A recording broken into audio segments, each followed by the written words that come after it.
It's car con carne. Let's eat in the car. It's car con carne. And now here's the star of our show, James Van Alstyne. And it is car con carne. Quarantine con carne. Me, I'm James Van Alstyne. And before we begin the big show, Car Con Carne is sponsored tonight by C&H Financial Services. C&H offers a variety of products ranging from traditional merchant accounts to a zero-cost payment processing solution, which eliminates the expenses tied to accepting credit cards. C&H also offers cost-effective commercial lending programs to help get your business the money it needs to make it through these unprecedented times. To learn more, contact C&H Financial Services at 855-600-2437 or go to chfs.us. A quick programming note: in the nights to come, in the next week or so on Car Con Carne, later on this week, Matt Pace, Chicago author, writer, he wrote an entire book about Saved by the Bell. He went episode by episode through the entire show from the first season through the finale and dissected it. It's a fool's errand. He did it. We'll talk to him about his book. Also, Dr. Frank from the Mr. T Experience, the long-running pop-punk heroes Mr. T Experience, will be joining me. Rich Sparks, author and cartoonist, will be joining me. And Martin Atkins makes his triumphant return to the show. Martin Atkins of Pigface Public Image Limited, Killing Joke, etc. Really, just a true star and wonderful gentleman. He'll be rejoining us. But for now, they were making faces as I was reading my sponsor message. Here they are. It is Karen and Ivan, the two people who comprise the band Bellhead. Hi, Karen and Ivan. Hi, good evening. How are you? Good. Are you safely quarantined together? Is that what bands do now? That is what bands do. At least this band. I was a little nervous earlier today. Bellhead, and I'm assuming this was Ivan, wrote on social media, James Van Alstyne is going to take the thumb screws to Bellhead. Secrets will be revealed. I don't even know what that means. What thumb screws am I taking to you? What's happening here? Well, if anyone's going to get any information out of us, it's going to be you. Like we tend to hold things pretty tight and don't give away a lot of details. But somehow you always manage to get all the dirt from us. Well, Ivan, Mr. Rush over there, he seems secretive and concerning in some ways. Did you ever see that when David Bowie was on Conan O'Brien and they did their secrets? Yes. And he's like, once I was on stage in Cleveland, I said I was happy to be there. I wasn't. Secrets. All right. Yeah. Favorite Bowie album? Oh, God. No, you can't do that. No. I will say my first Bowie album I bought was Scary Monsters and Super Creeps. Which is excellent. And I would say might be my favorite. Yeah. I think it's his last true. We can't do a top Bowie song. We were talking about the Tin Machine live record Oy Vey Baby the other day at rehearsal. So we go deep, too deep. There's some highlights of those Tin Machine albums. When my first child was a baby, I would sing the beginning of Baby Universal to it. Baby. You're right. Yeah, we were literally talking about Baby Universal.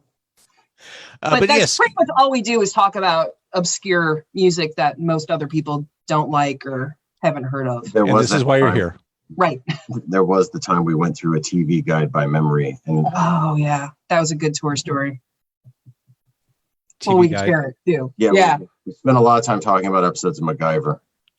See, here's the thing I realized about myself. I'm talking to Matt Pace, the guy who wrote the book about Saved by the Bell. Up until maybe 10 years ago, I didn't really watch TV at all. Like in television, let's be honest, kind of sucked. I mean, pre-internet explosion, pre-Breaking Bad, pre-Sopranos, TV wasn't great, right? What? No. What are you talking about? Yeah. There was the 90s Alterna angry teens. Like we had Buffy the Vampire Slayer, we had Angel, and we had Charmed. And then the 80s was chock full of absolutely fantastic with Magnum PI. Oh, stop! We had Miami Vice. We had Scarecrow and Mrs. King. Jake and the Fat Man. My Mother the Car. Right. Yeah. No, look, prior to 10 years ago, we had Millennium, and then there were a bunch of other shows. within the past 10 years, we've had Agents of S.H.I.E.L.D. William, wasn't that the movie with Chris Christopherson in it? No, that's Lance Henriksen. That was the X-Files spinoff. Greatest living American actor. He's pretty good. And X-Files was good for the first few seasons. Well, once the Liquid Terminator came on board, I kind of lost interest. Yeah, and then what was the spin-off I couldn't get behind either? The Lone Gunman. Lone Gunman. Yeah.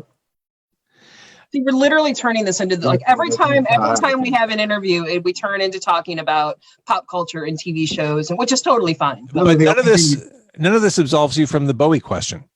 Oh, Album.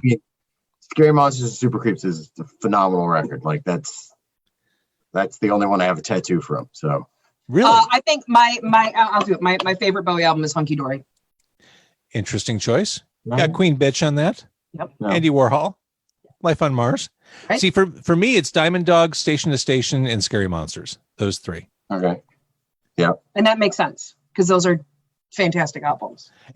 Diamond Dogs has We Are the Dead, Big Brother, Rebel Rebel, and Station to Station. For the title track alone, there didn't need to be anything else on that album other than that song. That's all you need. That's perfection. I mean, it's basically an EP. Yeah, it's 6 songs. Yeah. Yeah.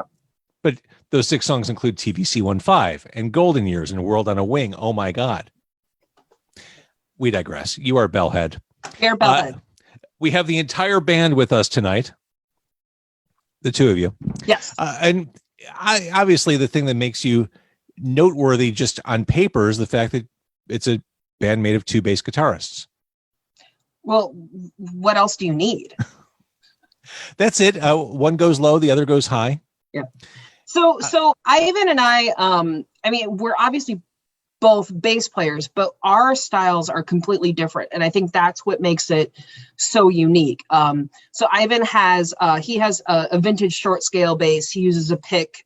His tone is, it's that high bass. And I have, the Thunderbirds and the Ampegs and the low growly rock and roll deep thunder tones. And so when you mesh those two things together, it really comes up with this obscure and unique and fascinating sound. Ivan just looks pissed. I do have the biggest bass. Yeah. Ivan looks angry. Wait, Ivan, are you wearing an Alice Cooper t-shirt? Yes. Oh, see? I love you guys. 1975. Welcome to my nightmare. Yep. That actually, the original idea for Bellhead on a dark and stormy night, I think it was during one of the snowstorms, Ivan and I drank a bottle of vodka, watched Too Long Fu for Everything Julie Newmar, and said that we should do a Alice Cooper tribute band. That was the thing, was why write our own songs, but we could just play Alice Cooper songs and we could call it $1 Billion Babies. Yes. And as soon as I looked into it and found out that the Alice Cooper band had spun off and put out a record as $1 Billion Babies, we were just like, well, that was it. I guess we should make our own music then. Yeah.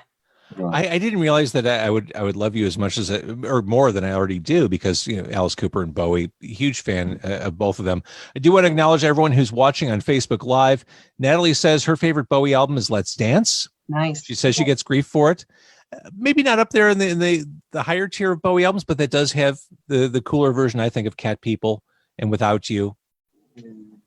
You know what? But that album got Bowie into the mainstream, so it was able to reach so many people back in the mainstream that he necessarily didn't have it before, and then he got more fans. So I have no problem with people saying that. You've got Stevie Ray Vaughan, guitar. You've got Ricochet, which feels like it's 9 minutes long, even though it's not. That's a great one. And Modern Love is still a blast. Modern Love is always a blast. Yeah. All right, favorite Alice Cooper album, is it $1 Billion Babies? It's Last Temptation. Interesting choice. From 1994? Yep. Neil Gaiman did the Italian comic book, He did, and I want to say that's when Alice discovered Jesus, he rediscovered Jesus. It was right around that time he swung the other way. I don't know, because his wife has always been, I don't know when Alice kind of goes in and out of his. Was that before or after the golf craze? I think golf has been there for a long that's time. Always been there. I read the Golf Monster book. Oh, how was it? It read it in a day. I mean, it's fun. Yeah, I feel like Alice is kind of cagey, and depending on when you ask him something, it depends on what kind of answer you're going to get. So I don't really know. I just love Last Temptation, just beginning to end. That's like, you got 2 songs penned by Chris Cornell with him doing backing vocals. You just got a great band. It's all of the things that I want from Alice Cooper. I would say Alice put out some great music in this century too. I mean, I enjoyed the Welcome to My Nightmare, the follow-up album. Even Along Came Spider had a couple good songs. I mean, there have been good songs. Dirty Diamonds, I think, is a great song from this century. He's still doing good stuff. I really like Brutal Planet. The title track is amazing. Yeah. But again, you are Bellhead. Sorry. See, we're doing it. We are Bellhead. It's your fault for wearing that shirt. So you're not new to the scene. I mean, this is not your first second post-punk industrial rodeo. You've been around, and my guess is because it's just the two of you, you've had enough of working with lots of other people. You just want to. This is you need to be isolated with just one other person you can trust. Screw the rest. I'm right here. You can. Yeah. I mean, I think that's really what it was. Like Ivan and I, we talked about getting in the same room musically for a decade. Yeah.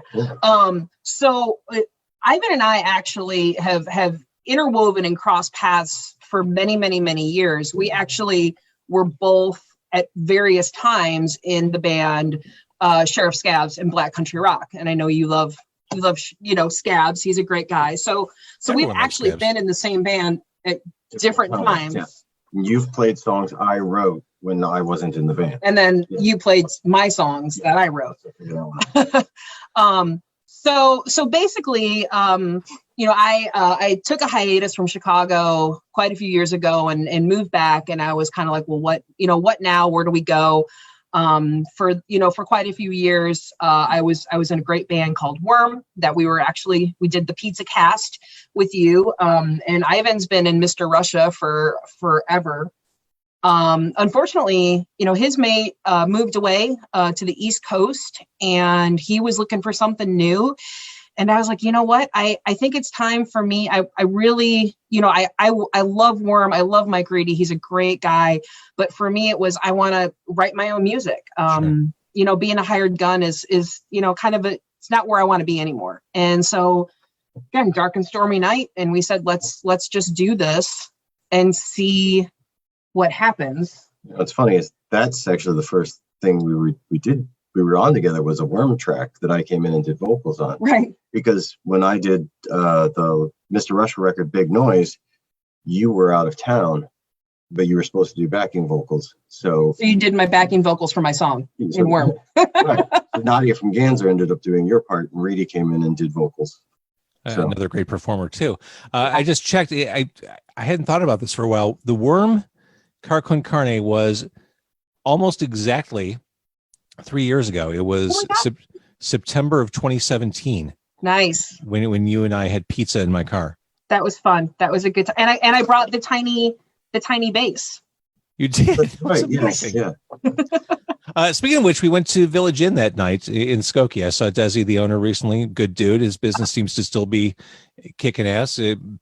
Pandemic be damned. So good for him. Support your local. Good. When Karen told me about this, I was hoping you were going to get the taxi plexi in your Mazda so I could get nacho cheese in the back and stuff, Worse things have been spilled in my back seat. Don't want to know. But no, but I thought about this. I really thought about, well, how do I get back to the car? And the simple answer is I don't right now. I thought about doing what Lyft and Uber drivers are doing with plexiglass. And how is that worth it? I've got this going on right now. This seems to be working. Why would I put? You could also take passengers while you were doing the podcast. So you'd be hold on, I have to drop somebody off. Mm-hmm. We could I could do that, but I'm perfectly happy doing this at home, and it gives me structure during the pandemic. Exactly. I know I have something to do every night during this pandemic because I've got the podcast now at night. That's great. Yeah, we, for during the beginning of the pandemic, we definitely kind of kept to ourselves. A lot of times we'll pass music back and forth when we're writing. So, I'll write some terrible riff and send it to Ivan, and then he'll actually turn it into a song. But we eventually, we decided that we were gonna continue with practice. And I guess the good thing is that it is a 2-piece, right? So there's no other individuals that we have to worry about. Right. We have our own rehearsal space. Ivan has a cat, like that's basically it. So but we have been careful during the quarantine for sure, and trying to navigate, what's going on and how to musically handle this has been crazy. We're not a 5-person band. We're the same 2 people. It's like, I think you told me something about the exposure to like people in your family, and it's like, this is family for me. So this is it. I haven't seen anybody else. Like I haven't seen, new people, so to speak. So in the, making your choice as far as like keeping my sanity and playing music, or, just waiting around for America to get shit together. Yeah, we're gonna keep playing. Yeah, good call. So let's talk about this. The new release is Unicorn Bones. This is like my Kimmel Fallon Letterman moment. The new release is Unicorn Bones by Bellhead. I love it. And speaking of Sheriff Scabs, the first song on this is Snuff Film 1974. That is a Sheriff Scabs song, which, if you're going to open an EP, why not open with the darkest, most disturbing thing you possibly can? That's it. Right.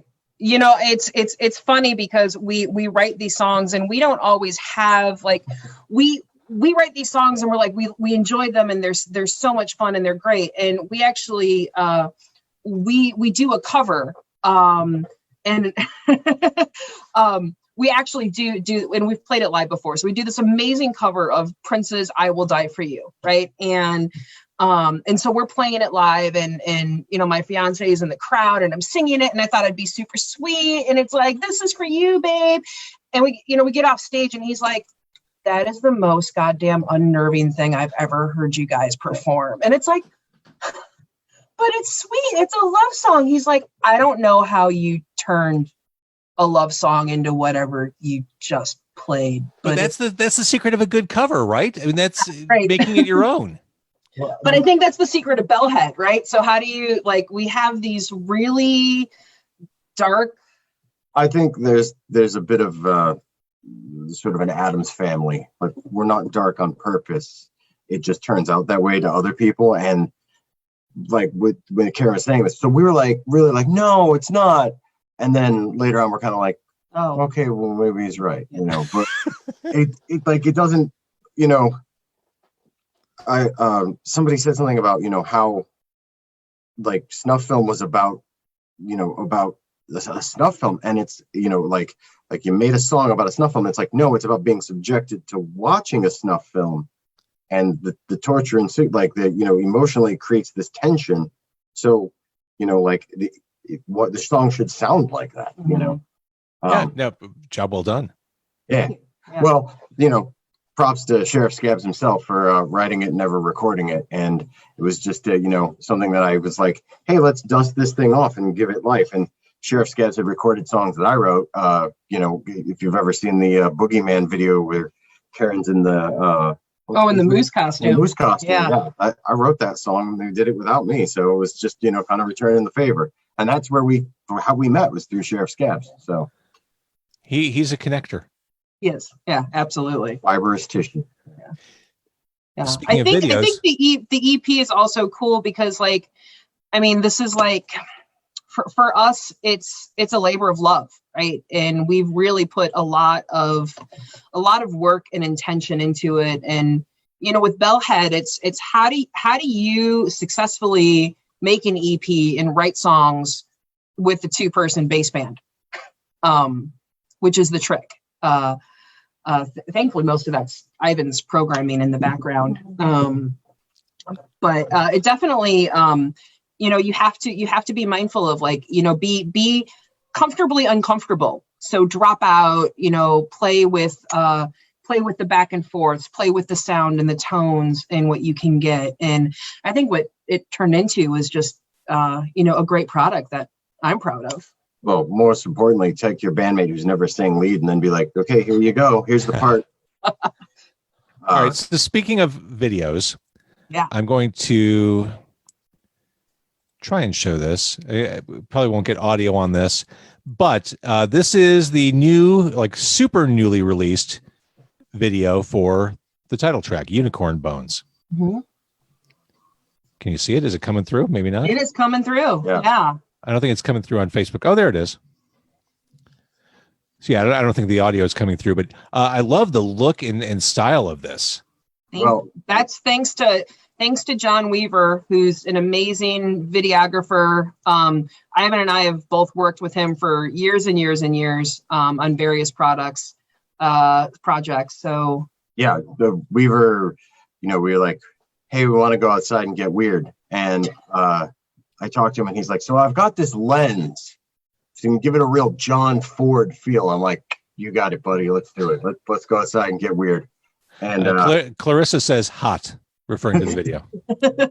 So we went to an undisclosed location, like Ren and Stimpy used to stay, like what is it, in the large intestine of a sperm whale? Right. So 15 miles out into the middle of nowhere, and with just what we could carry. And I do have to thank our mate Noah. His job was to just carry water.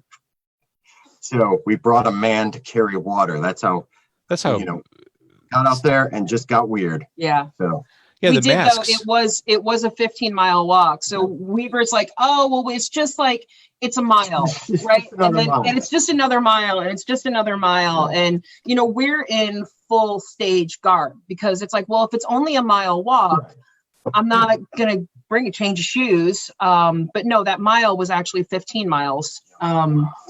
And we were hot and sweaty, and I was miserable and grumpy. And I appreciate Ivan for being patient with me the whole time because I was not in a good mood. But the video came out fantastic, so it was worth it in the long run. I love it, and I love that this is probably my favorite song on the EP. It varies by day. Ivan, your voice is so sinister on this track. I love it. Thanks. I really mean that in a good way. Yeah, low rasp is kind of my default setting. I try not to do that all the time, but that's kind of where it just drops to. Usually. Bring Me the Necromancer, the Alchemist, the Topless Dancer. Yep, that was with Soul Karen on it. He sent me the lyrics, and I'm like, I know I'm in the right band when I have a bandmate that rhymes necromancer and topless dancer. Oh yeah, that's how you make fans there. I mean, that's it. That sold me. That's why I'm wearing the shirt. That's kind of the evolution of things, is that like I finished the lyrics for Unicorn Bones on Valentine's Day and we recorded it like a couple days later, right? Yeah. So that song was last to the set, where Knife is the first song we wrote. Like the first day we were in a rehearsal space, first thing we ever wrote together was Knife, and it was like, this will work. Yeah. So you're hearing an increase in Karen's vocal responsibilities as times go on, like I'm looking forward to a song where Karen will sing and I'll just step back, but when we did the single Runaway, that was the first song where you were like, your voice was voice was pushed in the front. Yeah. So Karen's she's in the vocal booth, and she's like, you guys, you're gonna mix this back, right? And I'm in the control room. I'm like, right. And I click out, and the engineer goes, you're not gonna mix it back. I'm like, nope, not at all. Yeah. Our engineer Neil is the only other person that kind of involved in the assembly of the sausage, and he's fantastic in keeping us balanced and on task. Your sausage is delicious. I mean, really, he does a fine job with that. We appreciate that. It actually, when we started doing this project and we were writing songs and we were getting everything together, we actually went into the studio. We had our two singles. So we had Fire Control, we had Runaway come out. And so we've invested time, we've invested money into a product. We printed shirts, we bought a laptop, and we're literally at our debut show at Livewire. And Ivan leans over to me and goes, should we have played some of these songs for people before we have a show? Perfect timing. Yeah, we did like a count. We were like, okay, counting the mastering engineer, the recording engineer, ourselves, and it was like 7 people have heard any of this. And we should have maybe shared it out. Yeah, before we, like we believed in what we were doing, but we're to the point where we didn't tell anybody about, beforehand till it was ready to be revealed, kind of thing. But that could have been a deadly backfire.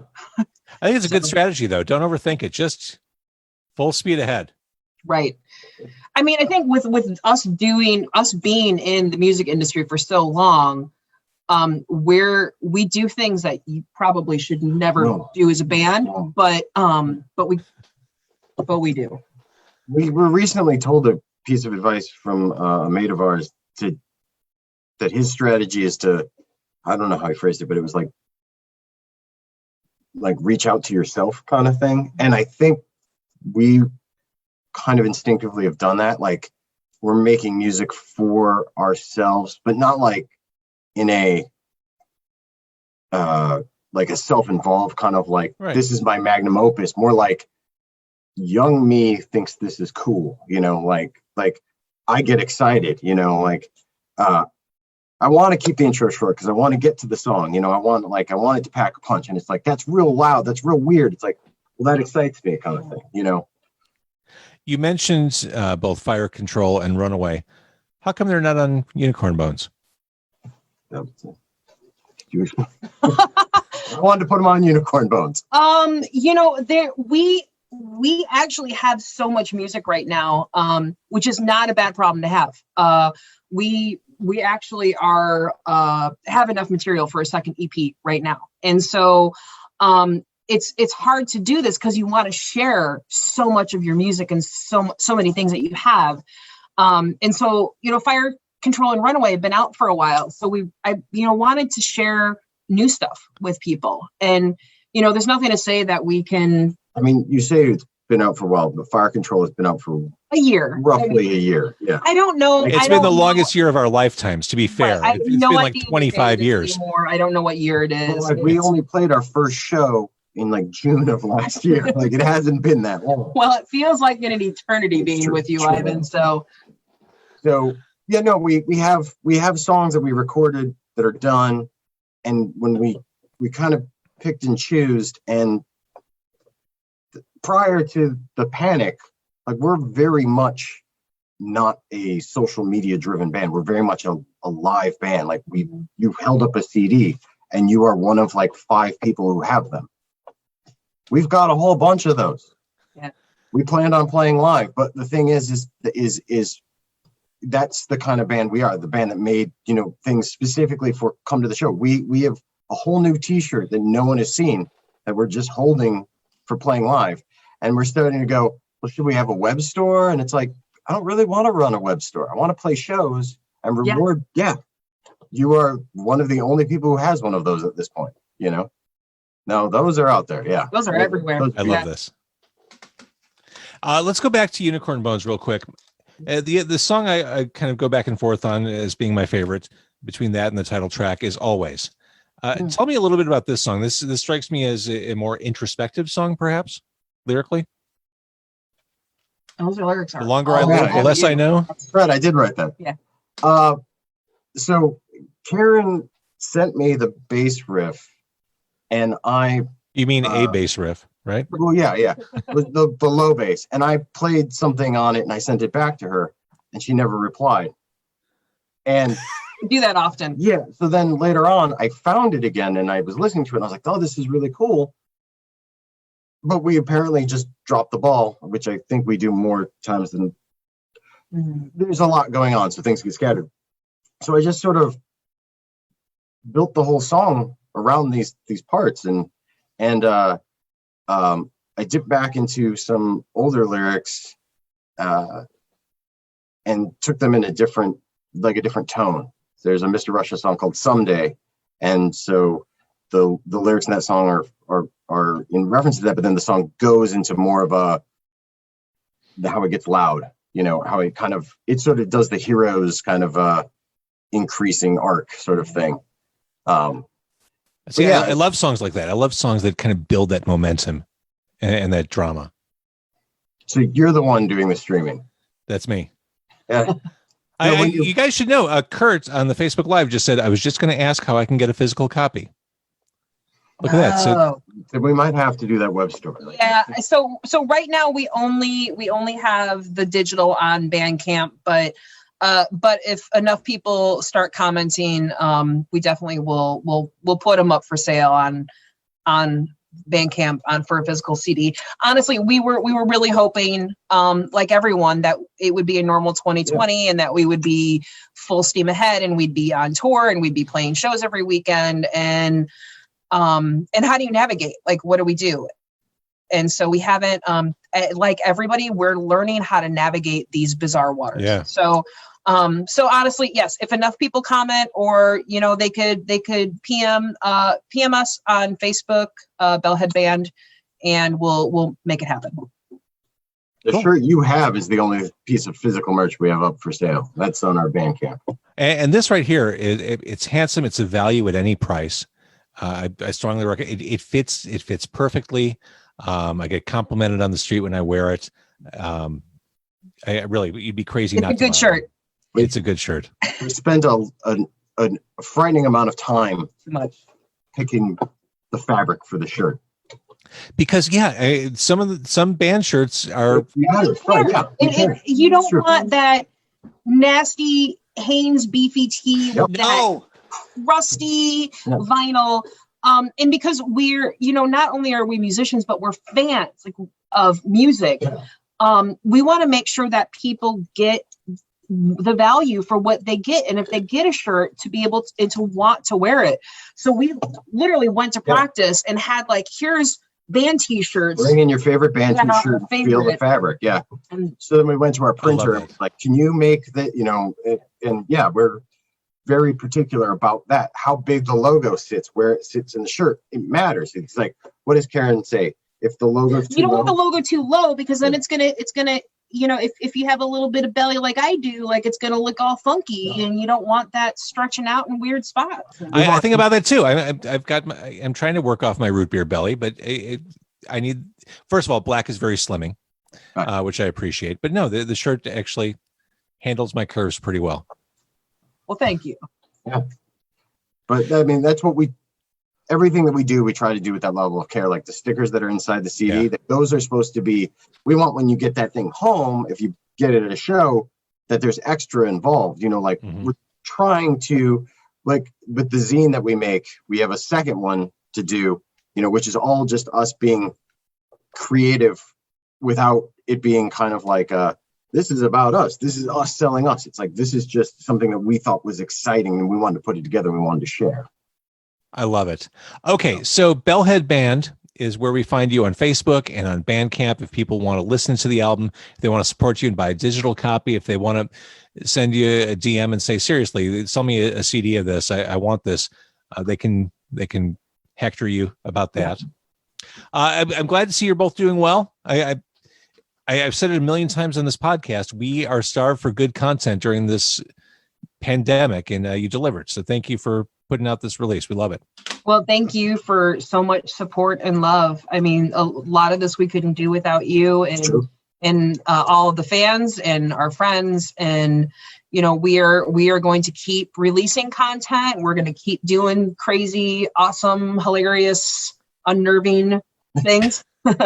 I mean, we actually broke down and decided to do a live stream show in September. Yep. Awesome. So I saw that on Facebook. Yeah. September 17th we'll be doing a virtual stream from Livewire, which is my home away from home before everything happened. I love that place. Yeah, it's great. And they have booze slushies now. And then we actually have a couple more things in the books already. Besides the t-shirts that no one has seen yet. Those are really for play. There's going to be another single coming out in October. We have there's going to be a song on a soundtrack that we actually can't divulge too much information on. And we're actually already pre-production in for our next 2 music videos. So That's awesome. we will not keep you all from content starvation, for sure. I love it. Well, I'm especially excited to find out what the soundtrack is. Is it the new Thor movie? No, it's not. We're not that important, unfortunately. The Batman? No. Okay. Yeah. Is it something spooky? I know you can't answer. Is it something Halloweenish? Is it Terrifier 2? Oh, that would be good too. It would be great if we got Marvel money. If we could end up on the Marvel money. Yeah, Right. I agree. It'd be great if I got Marvel money too. It'd It'd be great if we all got Marvel money. The Guardians 3 soundtrack, like that, you know. Yeah. All right, No, before I cut you loose, it's not that important. before I cut you loose, we're all in the same nerdy plane. It seems to me during this pandemic, and you can disagree, it seems to me that Marvel is completely dropping the ball. Like as DC is ramping up for the DC fandom this weekend, they're keeping people engaged and talking about their properties, and they're just kind of waiting for things to somehow get better, and it's not happening. Well, okay. So reasons for that is one, AT&T has looked at the bottom line and said, you get out there and make us some money, DC. Marvel is tied up in, like, contracts are already signed. Yeah. Like New Mutants, which the first trailer came out before we started this band. There's contracts that say this has to get a theatrical release. Yeah. And then HBO has the option for the first run on like almost every movie because they've been around since the 70s. So like a lot of these things that are already inked are hard to break or change. And Marvel is planned sort of so far out that they're not ready to pivot on a dime. DC doesn't know what they're doing. So they're like, here, you want that? Look, it's Jim Lee. He's got a backpack. Enjoy, you know? So I think DC's kind of like they're because they're the underdog, they're ready to scrap, they're ready to try, you know, like they managed to keep putting comics out through the pandemic where Marvel did pencils down, you know. So it's kind of that need, that underdog is kind of keeping them going. Yeah, and I think everyone was relying so much on Disney Plus, and now you know, with who knows, like, is the Falcon and Winter Soldier coming out? Like, we know the Mandalorian's coming out, but you know, I know the Mandalorian's coming out. I didn't do Disney Plus because they didn't have Max Devlin. You know that movie? Yeah, I see that. I don't. I hate Disney Plus. I mean, Disney Plus is for kids. It's for families. I didn't do Disney Plus. I'm not. They didn't have that. Bill Cosby as the devil movie, so I was like, nope. If they don't have it, I'm not signing up. Okay. I mean, I'll jump on for Falcon and the Winter Soldier. Yep. I would jump on for Falcon and the Snowman. I like Sean Penn. Mrs. King. Yeah. Right. The Ghost and Mrs. Muir. Yeah. But I'm not there right now. No, but an episode of What If, something to like whet our appetites. Yeah. Well, Shield's been out, so they just, I mean, no spoilers, and I won't, because Dave and I just finished the final of Shield, and that's been going on, but I don't think everyone is as big of a fan of that show. Shield is probably the best thing to come out of the MCU. Stop it. Really? I gave up after a couple seasons. It's really, really good. It's really good. And it really rewards you for staying with it. Like, it's really good. Yeah. And the guy who plays Fitz needs to be in more movies. Like, he's a real actor. That kid's got charm. Okay. All right. Pandemic. You are Bellhead. You are Karen. You are Ivan. I'm going to wrap up social media. Thank you, everybody, for watching and listening and paying attention. Much appreciated to have you here on a Tuesday night.